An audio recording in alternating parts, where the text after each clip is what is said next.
सामने रख रहे थे, बीजेपी उससे बहुत इरिटेटेड और फ्रस्ट्रेटेड थी। मैंने तो अपने घर के सामने एक बैनर भी लगवा दिया था कि फक्कड़ हाउस में ईडी का स्वागत है। अब कहानी जो है अलग लेवल पहुंच गई।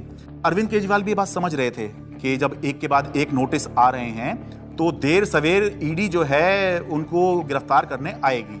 हमारा एक व्हाट्सएप ग्रुप है पार्टी की लीडरशिप का, जिसमें एक खबर आई थी कि ईडी वाले अरविंद जी के घर पहुंच गए हैं 6 फ्लैग स्टाफ रोड पे। एंड मुझे याद है मैंने ओबरॉय के फ्लाईओवर के नीचे से फिर हमने गाड़ी का यू टर्न लिया था और फिर 6 फ्लैग स्टाफ रोड जो सिविल लाइंस में है वहाँ पे पहुँचे थे। मुझसे पहले सौरभ भारद्वाज पहुँचे थे वहाँ पे। इतने में उन्होंने बैरिकेडिंग दोनों तरफ कर दी, बट मैं बैरिकेडिंग से पहले ही जो है वो अंदर पहुँच गया था। मैं वो मेरे को अंदर से किसी का मैसेज आया which was very sad thing to imagine. Arvind Kejriwal ji अपना बैग पैक कर रहे हैं और एक मुख्यमंत्री अपने घर में ही ऐसा है, आप सोचिए। और वहाँ जो पुलिस खड़ी है वो उसके लिए नहीं खड़ी है, वो इसलिए खड़ी है कि किसी और को आने नहीं देंगे। उसके यहाँ जो ईडी के जो अफसर हैं वो उसको कह रहे हैं कि अब आप बैग पैक कर लो, आपको अरेस्ट कर रहे हैं। ईडी दफ्तर ले जाया जा रहा है अरविंद केजरीवाल को। इस वक्त की बड़ी खबर, बड़ा अपडेट, अरविंद केजरीवाल को ईडी ने गिरफ्तार किया है और ईडी दफ्तर उनको ले जाया जा रहा है। जिस तरीके से अब दिल्ली के मुख्यमंत्री अरविंद केजरीवाल को ईडी दफ्तर ले जाने की तैयारी की जा रही है और ये माना जा रहा है कि अब ईडी दफ्तर में उनसे पूछताछ होगी और उनके सामने। जब से मैं जर्नलिस्ट बना हूं 17 साल से, मैंने नहीं देखा किसी सिटिंग चीफ मिनिस्टर को अरेस्ट किया गया हो। तो मेरे मन में एक बात अंदर से आई कि पार्टी खत्म नहीं होने दी, सरकार नहीं खत्म होने दी। तो उस समय जो बाहर थे, जैसे संदीप पाठक बाहर थे जो संगठन के काम देखते हैं, हमारे जो कैबिनेट के जो साथी थे, आतिशी थी, सौरभ भारद्वाज थे, हमारे सोशल मीडिया के जैस्मिन थे। तो फिर हम सब लोग हमारे घर पे ही हमने सबको बोला, हम लोग वहीं धीरे धीरे वहीं गैदर हुए। अब ये देश को बचाने की लड़ाई है, तानाशाही के खिलाफ लड़ाई है और सभी मिलकर के लड़ेंगे और इस लड़ाई को जीतेंगे। कल 10 बजे भारतीय जनता पार्टी के मुख्यालय पर हम इसके खिलाफ प्रोटेस्ट शुरू करेंगे।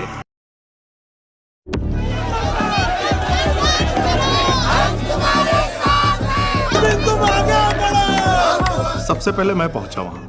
हुआ ये कि लोग पार्टी ऑफिस चले गए और हम और दुर्गेश पाठक जी जो आईटीओ वाला चौराहा है उस पर रुक गए। आईटीओ पे मैं जब पहुंचा तो मैंने देखा कि मेरे सामने ही आतिशी और सौरभ को अरेस्ट कर लिया गया।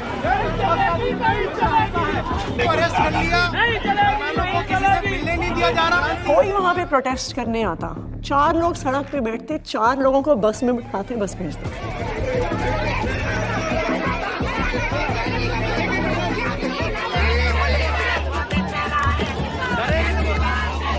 आईटीओ के ऊपर एक फुटओवर ब्रिज है, ऊपर अगर आप जाओगे तो मैं लोकेशन चेंज करता रहता था। तो कहीं एक जगह जाके ऐसे शांत खड़ा हो जाता था, फिर मैं देखता था कौन आ रहा है किधर से, तो मैं देखता था उधर से 20 लोग आ रहे हैं, तो उनमें से मैं पहचान जाता था। मोस्टली मैं ऑर्गेनाइजेशन में काम करता था तो सबके नंबर थे, तो मैं उनको फ़ोन करके बोलता था अभी रुक जाओ 10 मिनट, मैं जहाँ बोलूँगा उस डायरेक्शन में जाना।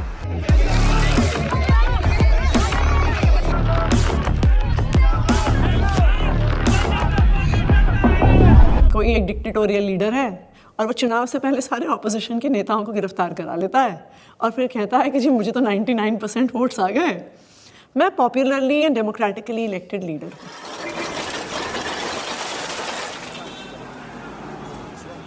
Can I have water? इसको इधर रख सकते हैं बगल में, इस टेबल को इधर रख दीजिए। 2013 में सबसे पहले लोगों ने हमें वोट क्यों दिया? हम तो कुछ भी नहीं थे, कभी कहीं सरकार नहीं चलाई थी, हम तो ये भी नहीं कह सकते थे हमने ये काम करके दिखा दिया हमें वोट दो।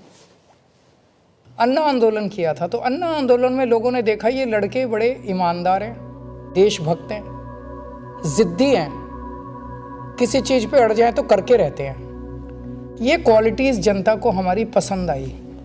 इस क्वालिटी को वो ख़त्म करना चाहती थी बीजेपी, तो उन्होंने कीचड़ फेंकना चालू किया, करप्शन किया, केजरीवाल ने पैसे खाए, एक ताना बना बुना गया, लोगों को ज़बरदस्ती करके स्टेटमेंट्स दिलवाए गए, प्रेशराइज कर करके हमारे खिलाफ झूठे बयान दिलवाए गए।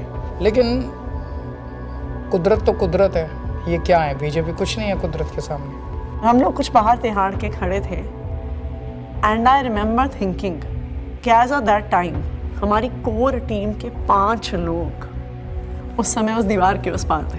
मेरे हाथ में बहुत कुछ नहीं था, सब ऊपर वाले के हाथ में था। और मैंने अपना अंदर समय बहुत मेडिटेशन करते हुए और गीता पढ़ के बिताया।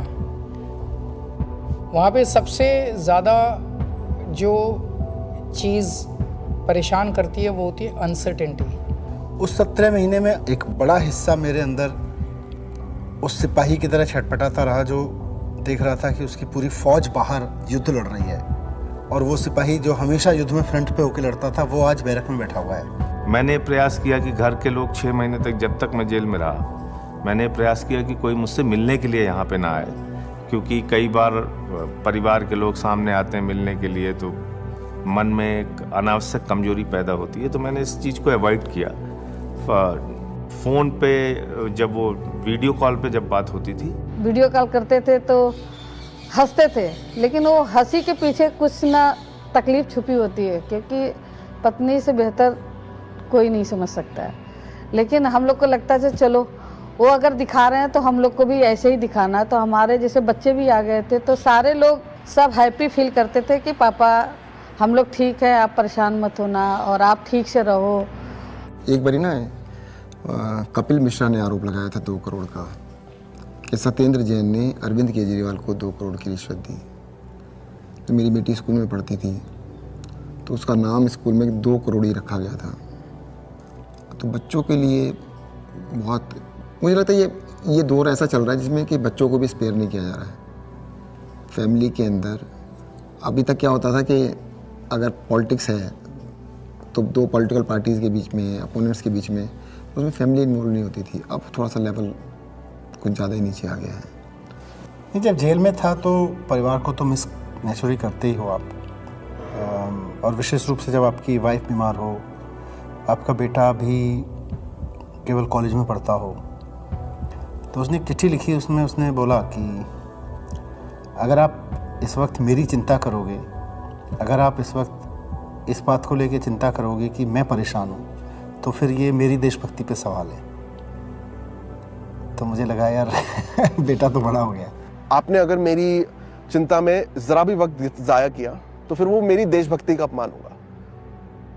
That would be a insult to my patriotism, कि अगर मैं देश के सबसे अच्छे शिक्षा मंत्री को ये विश्वास नहीं दिला पा रहा कि आप अपना काम करो, मैं यहाँ पे एकदम सेट हूँ, आपको मेरी चिंता बिल्कुल करने की ज़रूरत नहीं है, तो that would be an insult to my patriotism and I felt that, I even feel that today. Phone आता था, 5 मिनट का फ़ोन होता था वो डेली जो आता था, तो उसमें ऐसा तो नहीं है कि मैं ये कह दूँ कि मैं बीमार बहुत हूँ या मैं कुछ भी हूँ। हाँ सब ठीक है, खाना खा लिया, हाँ इतना होता था। जो ड्रेडेड क्रिमिनल्स होते हैं ना, उनको सोलिटरी कन्फाइनमेंट में 2 हफ्ते से ज़्यादा नहीं रखते, उसको इनह्यूमन माना जाता है। तो मुझे लगातार कई महीने तक सेकेंड फेज़ के अंदर सोलिटरी कन्फाइनमेंट में रखा गया। सॉलिटरी कन्फाइनमेंट में आप जेल ऑफिसर्स और मेडिकल स्टाफ, इनके अलावा आप किसी से बात नहीं कर सकते। सो आई वॉज ऑल अलोन। आपको चाहिए कोई बात करने के लिए, गप्पे मारने के लिए, अपने मन की भड़ास निकालने के लिए, कुछ भी बोलने के लिए, वो अलाउड नहीं था। मतलब 2 जालियों के बीच में से बात करें, शीशा लगा हुआ है, इधर से फ़ोन पे मैं उधर से हूँ, एक चीफ मिनिस्टर हूँ, दूसरे चीफ मिनिस्टर से मिलने आया हूँ, सिटिंग दोनों। जेल नंबर 1 में मैं था, जेल नंबर 2 में अरविंद जी थे, उसके बीच में एक दीवार ही थी। कभी कभी लगता था आवाज़ दो ज़ोर से तो हो सकता है पहुंच जाए उधर।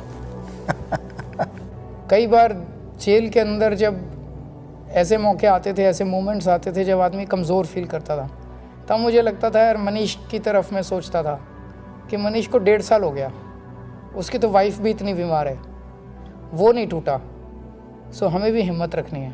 ये बड़ा वो था कि उन्होंने मेरी दवाइयाँ रोक दी। 15 दिन के लिए मैं शुगर का पेशेंट हूँ और 10 साल से मैं इंसुलिन पे हूँ, और 15 दिन उन्होंने मुझे इंसुलिन दी, मेरा शुगर 350-400 पहुँचने लग गया।